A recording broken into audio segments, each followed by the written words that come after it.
জীবনের প্রথমবার মুড়ি দিয়ে এভাবে মিষ্টি বানালাম। অনেক বেশি মিষ্টি খেতে ইচ্ছে করেছিল, তাই মাঝরাতে মুড়ি দিয়ে মিষ্টি বানিয়ে সবাইকে খাওয়ালাম। দেখে তো বোঝার উপায় নেই মুড়ি দিয়ে বানানো মিষ্টি নাকি দোকানের কেনা মিষ্টি। খেতে এত বেশি মজার হয়েছে, তাই ভাবলাম রেসিপিটা আপনাদের সাথে শেয়ার করি। মিষ্টি বানানোর মূল উপকরণ হচ্ছে মুড়ি। আমি এখানে 2 কাপ মুড়ি নিয়েছি। 2 কাপ মুড়ি দিয়ে প্রায় 1 কেজির মতো মিষ্টি বানানো হবে। মুড়িগুলো প্রথমে গুঁড়ো করে নিতে হবে, তাই আমি ব্লেন্ডারে গুঁড়ো করে নিলাম। যেহেতু ব্লেন্ডারে জারটা ছোট, তাই আমি অল্প অল্প করে সবগুলো মুড়ি গুঁড়ো করে নিলাম। আপনারা চাইলে শিলপাটায় বেটেও মুড়িগুলো গুঁড়ো করে নিতে পারেন, তবে তার আগে মুড়িগুলো তা দিয়ে নিতে হবে। মুড়িগুলো গুঁড়া করার পরে দেখতে একেবারে চালের গুঁড়ার মতো মনে হচ্ছে। বোঝার উপায় নেই এগুলো চালের গুঁড়া নাকি মুড়ির গুঁড়া। এবার আমি চুলার উপরে একটা কড়াই বসিয়ে দিয়ে 1 কাপ লিকুইড দুধ দিয়ে দিলাম। দুধের বলক আসার পরে এর মধ্যেই আমি মুড়ির গুঁড়াগুলো দিয়ে দিলাম। একেবারে চুলার আঁচ লো হিটে রেখে আমি ডোটা সুন্দর করে বানিয়ে নিব। দুধের পরিবর্তে আপনারা পানিও দিতে পারবেন, তবে দুধ দিলে বেশি ভালো হয়। ডো বানানো হয়ে গেল, হাতে একটু নিয়ে চেক করলাম, তারপরে উঠিয়ে নিলাম। এবার আমি শিরা বানিয়ে নিব। শিরা বানানোর জন্য আমি এখানে বেশি করে পানি দিয়েছি। পানি অনুসারে আমি চিনির পরিমাণটা মেপে দিয়েছি, তারপরে 2টা সাদা এলাচ দিয়ে দিলাম। এখন আস্তে আস্তে জাল দিয়ে আমি শিরাটা বানিয়ে নিব,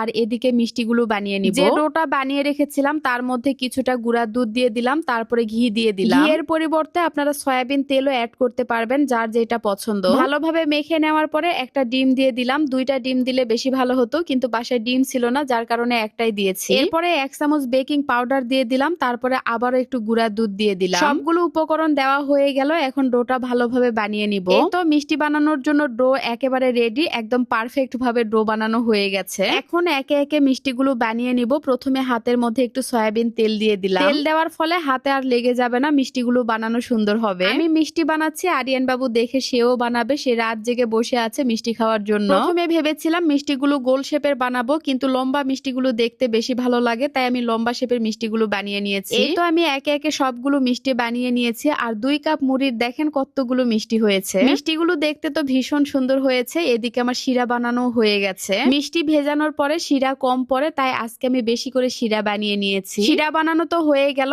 এক পাশে রেখে এখন আমি মিষ্টিগুলো তেলে ভেজে নিব। একটা ফ্রাই প্যানে আমি বেশি করে সয়াবিন তেল দিয়ে দিলাম। তেল গরম হয়ে আসলে আমি একে একে মিষ্টিগুলো দিয়ে দিলাম। চুলার জালটা একেবারে লো হিটে রেখে মিষ্টিগুলো ভেজে নিতে হবে, যাতে করে নিচে পুড়ে না যায়। এক পাশে ভেজে নেওয়ার পরে মিষ্টিগুলো উল্টে দিলাম, তারপরে দেখেন মিষ্টিগুলো দেখতে কত সুন্দর হয়েছে। এর চেয়ে বেশি ভাজলে আবার মিষ্টিগুলো কালো হয়ে যাবে, তাই আমি এভাবে মিষ্টিগুলো শিরাতে দিয়ে দিব। একেবারে লাল টুকটুকে হয়েছে, তারপরে আমি শিরার মধ্যে মিষ্টিগুলো দিয়ে দিলাম। অনেকেই বলেছেন মুড়ি দিয়ে মিষ্টি বানালে নাকি শক্ত হয়, খেতে ভালো লাগে না। আমি তো বানিয়ে নিলাম, অনেক বেশি সফট হয়েছে এবং খেতেও ভীষণ মজার হয়েছে। শিরাতে ডুবানোর পরে একটা বলক তুলে নিলাম। বেশি নাড়াচাড়া করলে আবার মিষ্টিগুলো গলে যাবে। ফাইনালি মিষ্টি বানানো হয়ে গেল, আর দেখেন দেখতে কতটা সুন্দর হয়েছে।